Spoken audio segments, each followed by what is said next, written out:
just a moment, you'll hear James Stewart as the six-shooter, only one of the many fine programs brought to you Sundays on NBC. Each Sunday, listen to the music of the NBC Symphony Orchestra broadcasting from Carnegie Hall. Hear the amusing adventures of Hume Cronin and Jessica Tandy in The Marriage, and tune to the NBC Star Playhouse for the nation's greatest stars. It's a lineup of wonderful programs, all of them heard only on NBC. James Stewart as the six-shooter.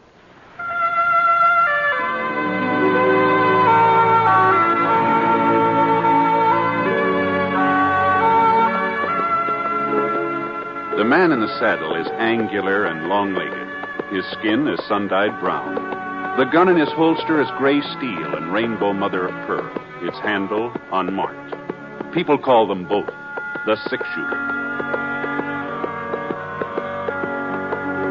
The NBC Radio Network presents James Stewart as the six-shooter, a transcribed series of radio dramas based on the life of Britt Ponset, the Texas plainsman who wandered through the western territories, leaving behind a trail of still-remembered legends. Now, in just a moment, immediately following this important announcement, you'll hear Act One of The Six-Shooter. A Christmas gift with a future. That's how everyone feels about a gift of United States savings bonds. Because when those bonds mature, they pay back $4 for every $3 invested.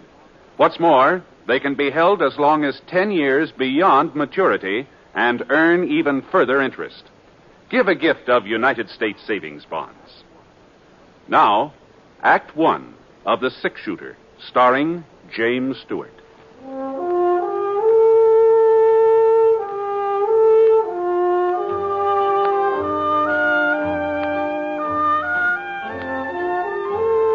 Expected to stay over in Smoke Falls, but when I stopped off to see old Dad Somerset and found him all crippled up with lumbago, of course, he didn't ask me to look after his stock, but I could see he sure wanted me to, so...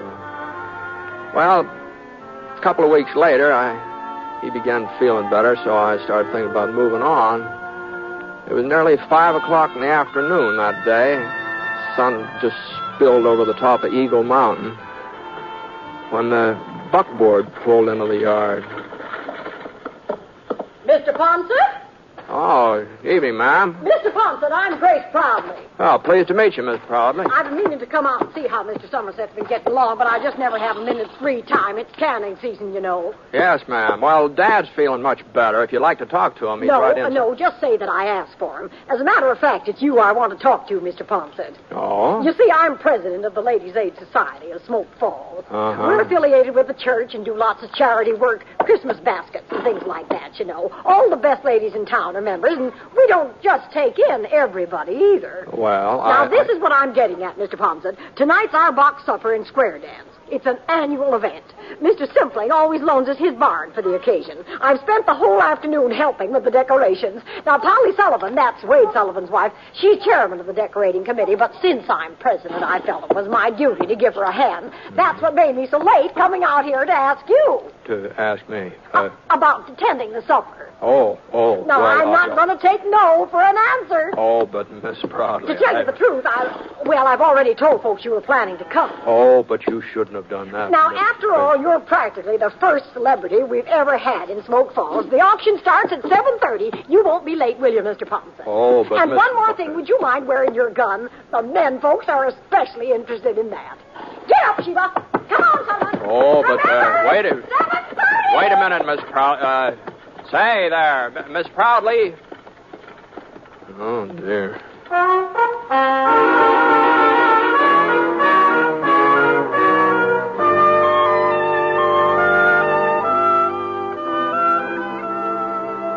Well, after I gave Dad his supper, I washed my face and wet down my hair and started off for old man Simpling's barn. When I got there, Miss Proudly met me at the door and introduced me around. The only name that sank in was her daughter, Ellen. Pretty girl. I figured that when the box supper she'd packed was put up for sale, the bidding would be mighty serious. All right, everybody, we're ready to begin the auction. We don't want the music now, Wilbur. Wilbur! Now, just gather around the table here so you can get a good look at what you're buying. But remember, you can't judge a book by its cover. Now, which one shall we start with? Oh, my, look at this one. Pretty pink ribbon and white tissue paper. Why, I'll just bet you there's a whole fried chicken inside this box. Now, who's going to make the first bid? $1.50. Don't forget, gentlemen, a pretty lady's company goes with the supper. I'll give a nickel. Now, Spud Hooker, you stop joshing. You know we don't take any bid less than a quarter. Yeah. Now, who'll offer a quarter just to get things underway? Look at this lovely box. Just think some nice young lady spent the whole day fixing it up. Then she'll be too tired to dance. Come on, somebody. 25 cents. Why, it costs more than that. The auction was kind of slow in picking up momentum. But when Mrs. Proudly started in to make the third sale, well, there wasn't much doubt whose supper she was selling. Ellen Proudly sort of reddened in the cheeks and tried to look unconcerned. I saw her give somebody a glance on the other side of the room, almost like a signal. Couldn't tell who it was intended for, but there were two fellas standing over there. Spud Hooker is one, tall, husky, about 25. He'd been cracking jokes and acting sort of like he owned the place. The other boy was kind of a different sort. He's thinner, shorter. He hadn't opened his mouth since I got there. Now, let's see if you can't do a little better this time, gentlemen. Here's the next supper. Oh, boy. My, it looks familiar. Oh, I guess I shouldn't have said anything, should I? Ellen will just about murder me when I get home. Oh! Well, as long as the cat's out of the bag, I might as well go ahead with the sale. 50 cents. Bud Hooker bids 50 cents. A supper like this ought to be worth more than $50. A little bird told me there's a chocolate cake inside. 75 cents, ma'am. I've got 75. Now, what about it, Spud? You're not going to let Tom Leverett outbid you? $1. $1. I'm bid $1 silver dollar. Who'll give $1.25? $1.25. Don't forget, gentlemen, it's all for charity. $1.50. Now we're getting somewhere. I'm bid $1.50. Spud Hooker offers $1.50. Are there any more bids? $2. You're bidding $2, Tom? Yes, ma'am. $3. Oh, $3? That's what I said. Well, now, we all appreciate your enthusiasm, boys. But remember, this isn't the only supper you can buy. It's the only one I'm buying, and I'll take it right... $4. Huh? Well, all right. Going once, going twice, and it's sold. $5. Now, Spud, are you sure? $6, Miss Proudly. You're making a fool of yourself, Leverett. Ellen wants to eat with me. My bid's $6. 7. Now, boys. 10. Oh, now you don't mean that, Tom. You can't afford $10. No, I mean it. Well, all right. I'm bid $10. Are there any more bids? Going once, going twice? Go ahead, sell it to him. It ain't going to do him no good. Now, we don't want any trouble, Spud. Ellen's my girl, and she's eating with me. I'll take that box, Miss Proudly. Here's your money. Didn't you hear what I said? She's eating with me. Get out of the way, Spud. You're not man enough to make me move. Now, give me that box or I'll take it away from you. Okay, Tom, you hurt me. Hold on there. Now, just a minute here. Now, hold on. Don't concern you, Ponset. No, maybe it doesn't. Maybe it doesn't concern me. It just seems to me that there ought to be a better place for settling things, that's all. Mr. Ponset's right, Spud. Let's go out. Hey, where's Britt Ponset? Dad Somerset said he was over here. Yeah, I'm Ponset. Oh, Mr. Ponset, Sheriff Tinsmith told me to find you. What's the matter, Jake? Dink Falk just broke out of jail. Yes. He shot the sheriff in the back while he was getting away. Oh, he did? Well, we took him over to Doc Foster's, and he's bleeding pretty bad. He wants to talk to Mr. Ponset before he... I'll get my horse.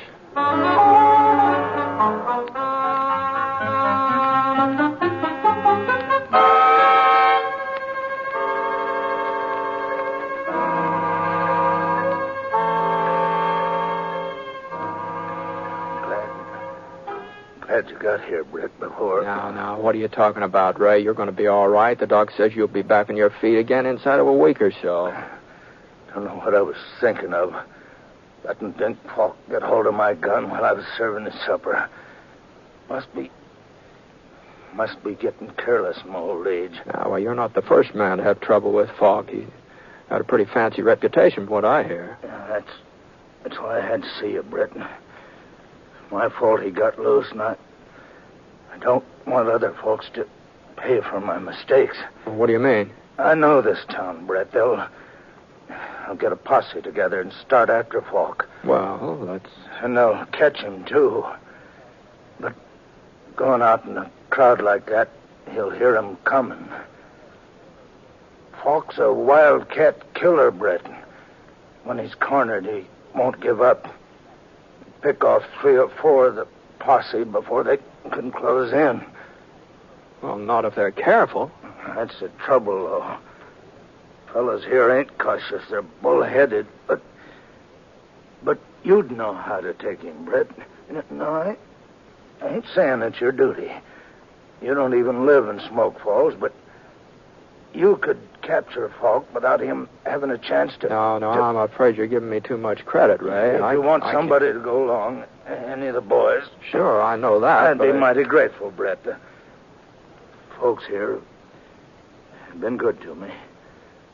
Wouldn't like to leave them thinking that because of me, because of what I did, some of them was going to... No, you better take it easy. Just I take know it easy. It's asking a lot. Falk's a good shot. A wildcat killer. It's asking...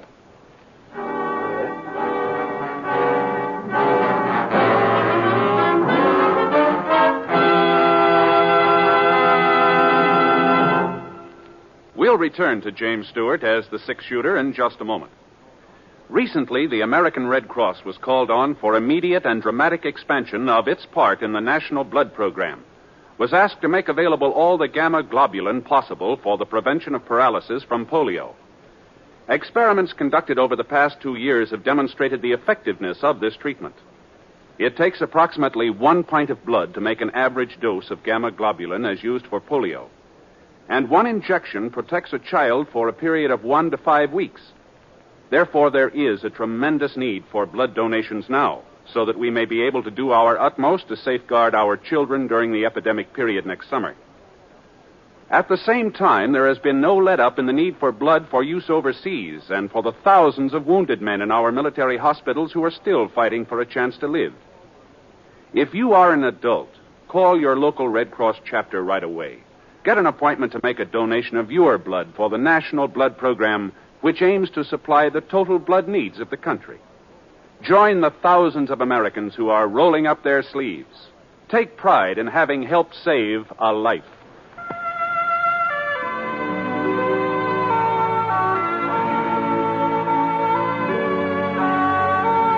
Now, Act 2 of The Six-Shooter, starring James Stewart as Britt Ponset.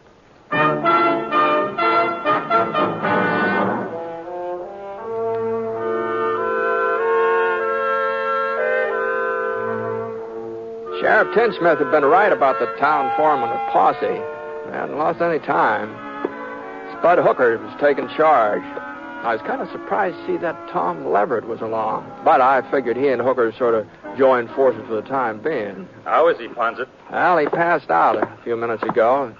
Maybe it's just as well. At least he's getting some rest. Yeah, well, we're going after Falk. The other boys are waiting behind the mercantile. Uh-huh. Looks like you've got quite a gang. I ain't got no objections to having you go along, too. Not that we need you understand? Yeah. Well, you coming?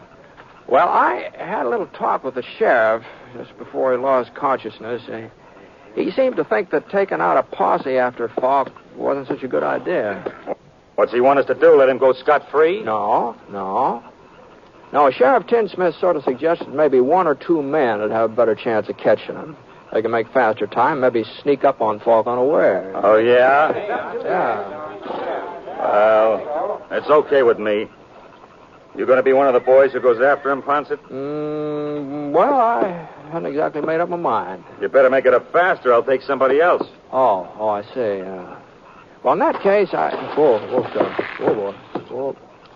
Say, your name's Leverett, isn't it? That's right, Mr. Ponset. Tom Leverett. Mm-hmm. You want to ride along with me? Why, sure. Wait a minute here. I thought you said 1 or 2 men. Mm-hmm. I did. Well, we don't need Leverett then. Well, I tell you, I sort of figured maybe you ought to stay in town, Hooker. So if Tom and I get into trouble, well, you could bring the posse out later. Huh? You trying to make a fool out of me, Ponset? No, I'm not. Everybody knows I'm twice the man Leverett is. I can ride better and shoot faster, and I'll fight him 2 to 1. Mm-hmm. You want the credit for catching Falk yourself, don't you? Well, it ain't going to work out that way. Come on, boy. I'll find Falk myself, and I'll bring him in alone. That's the way. Hey! Well, Tom, let's go, huh?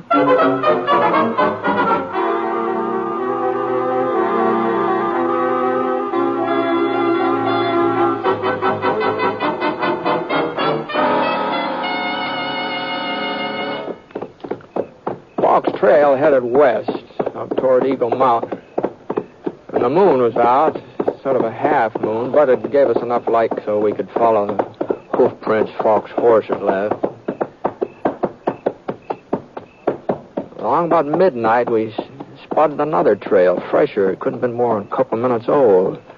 It cut in from one side and then went on ahead in the same direction Falk was riding. You see that, Tom?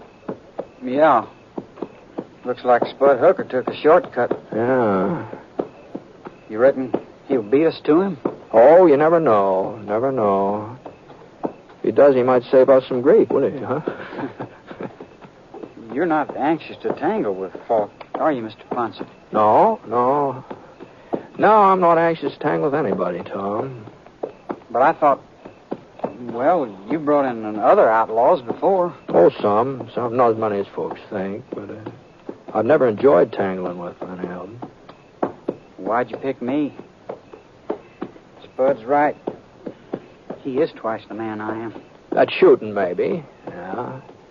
But there's more to trailing a killer than being able to shoot. You know, lots of times it's more important for a man to know when not to shoot, you know. Oh? Yeah. Fellow's itching to pull a trigger like Spud. Well, he's apt to pull it too soon. And, hey, look at that. The moon's going down. Yeah. We might as well get some shut-eye. Whoa, boy. Oscar. You couldn't see the trail anyway. Spud won't be stopping for sleep. No, I don't suppose he will. That's another reason I picked you. I kind of figured he'd want to keep pushing on all night. Doggone it, God, along about this time, I just get tired.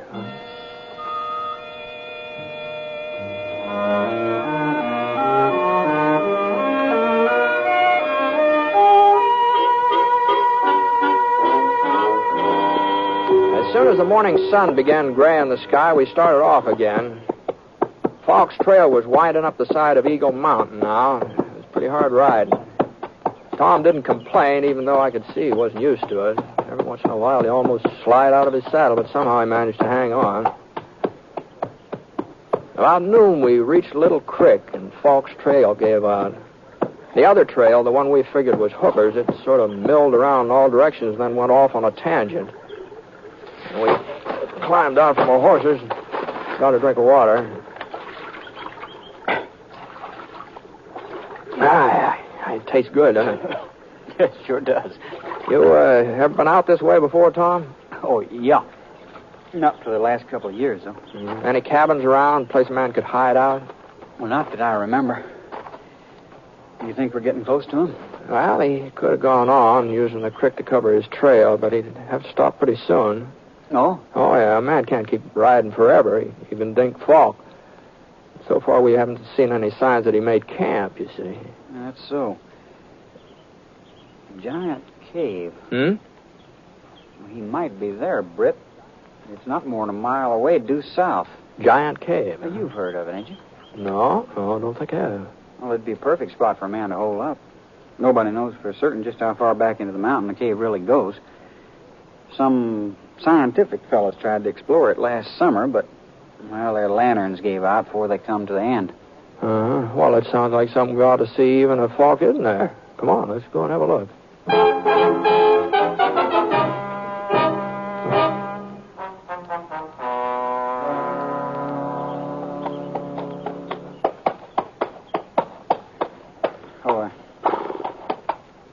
entrance there, Britt.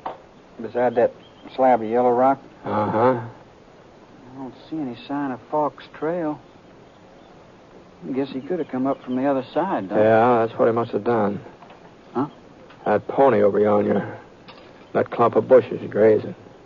Oh, yeah, I see him. Easy, Sorrel. Scar. Easy, whoa, boy. You know, Jake Watson said Falk stole a sorrel when he made his getaway. Mm-hmm. Now, we'd better close in on foot.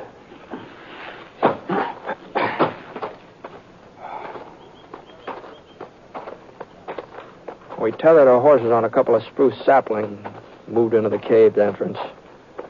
It wasn't a very big hole. We had to sort of bend over and crawl through it. But the room on the other side, it must have been 100 feet long, 50 feet wide. The walls were sheer rock, sort of rainbow-colored, so smooth you'd have thought somebody had been polishing them. And then the light behind us got down to a pinpoint.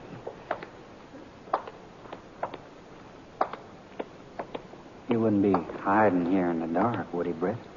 Maybe. He heard us coming.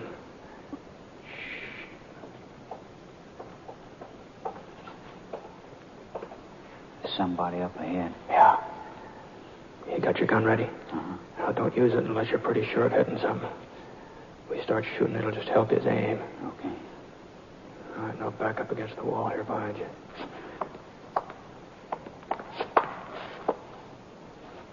Falk! We know you're in here, Falk. You go any further, you'll get lost. You'll never find your way out. Hey, you hear me, Falk? You're wasting lead. You can't see us. We know that. You can't see me neither. We don't have to. You've got to come out sooner or later, and we'll be waiting. All right, we're going to leave you now, Falk. We're going outside and wait. Hey, where you are? You giving up? No, I ain't. And I ain't alone. What? I got somebody with me. Friend of yours, I reckon. We're coming out together. And if you try to stop me, I'll kill him. What's he talking about? He ain't lying, Britt. It's me, Spud Hooker. Spud. I caught up with him last night, but he got the draw on me. Hold your fire, Britt. He means what he says. He'll kill me if you don't hold your fire. You've got to do what he told you, Britt. You got to. All right, Falk, come on. Start backing up towards the entrance. I don't hear you moving. Britt, please.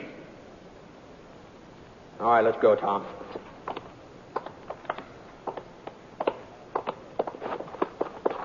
We backed out into the daylight, Tom and me, and waited for them.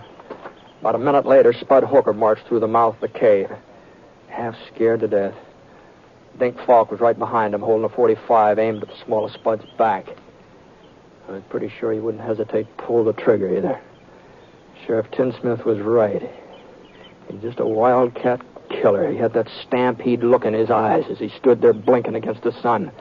Same kind of a look you see in a steer when the herd's shoving him along. You can't stop or be trampled to death. Take off your guns. Both of you. Take them off, or I'll fix your friend here. Falk gave Spud a shove with his gun, and he jumped forward. There was an opening now between him and Falk. The next thing I knew, Tom dived forward. Get out, Spud! Tom tackled Spud, and he rolled over. The bullet missed him, but Tom was in range, and he took it. Falk aimed to fire again, and I managed to get my gun out. Bullet hit his thigh and spun him around. Then his leg buckled, and he fell face down. He hadn't let go of the pistol yet. He started to bring it up. Drop it, Falk! For a second, his finger went right on squeezing the trigger, but no, he just didn't have the strength. Tom? Tom, you all right? Sure. Yeah, it's hardly bleeding. I should have let Falk alone. I should have let you handle him, Britt. Well, I don't know. Looks to me like Tom did most of the handling around here. I mean, if it hadn't been for him, Yeah. I guess I had you figured wrong, Tom. I never thought you'd be the one to save me, but... I wasn't saving you, Spud. Huh? I don't like you. I never did. And nothing's going to change that. Then why? I like Ellen. I like her a lot, but... Well, she's in love with you. If you got yourself killed, it would just hurt her and wouldn't do me no good. Ellen, tell you she's in love with me? She didn't have to. When she finds out what happened today... She ain't gonna find out. I'm gonna tell her. I'm gonna tell her myself. I don't want her to know. It's for me to decide. Now listen here, Spud Hooker. You do the listening for a change. No, I thought you I taught you a listen, lesson you last night, but it looks like... Now, hold on now. Now, I think we ought to get Tom to a doctor, don't you? If we don't, Ellen won't have no way of choosing him even if she wanted to. Now, come on, Spud. Come on, give me a hand.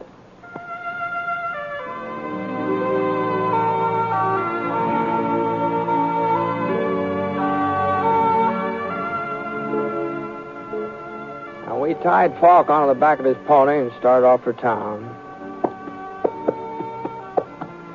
I sure didn't know what Ellen was going to do about Spud and Tom. Oh, you never know what a woman's going to do when it comes to, falling in love and marrying and all that sort of thing. But I did know one thing. That picking Tom to go along with me, I'd been a pretty good choice. Ellen probably could do a whole lot worse,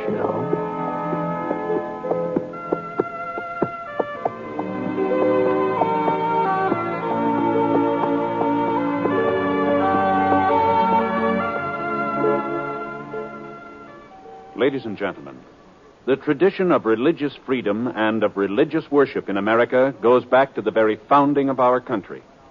So, in these days of world crisis, when our nation and all its citizens need spiritual strength and guidance, all of us should think again of what religion means to us and to our country. For it's religious faith that makes our way of life possible. During November, people of many faiths are joining in a great Religion in American Life campaign. So, whatever your faith may be, you are asked to join in this campaign. Be sure to attend and support the church or synagogue of your choice. And if you have children, by all means, light their life with faith. Bring them to worship this week.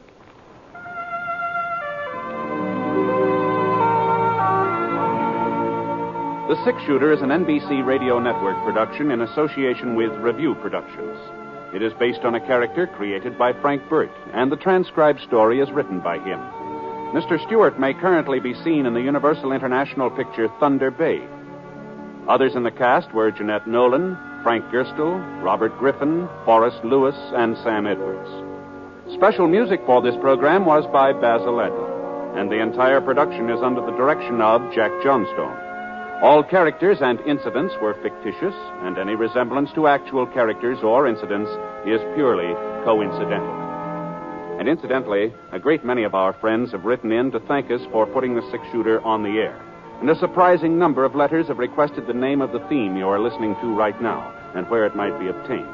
Well, we're sorry, but it is music that has been recorded exclusively for broadcast, and is therefore not available for home use. But we are grateful nonetheless to all of you who have written. Your kind letters are always welcome. This is Hal Gidley speaking.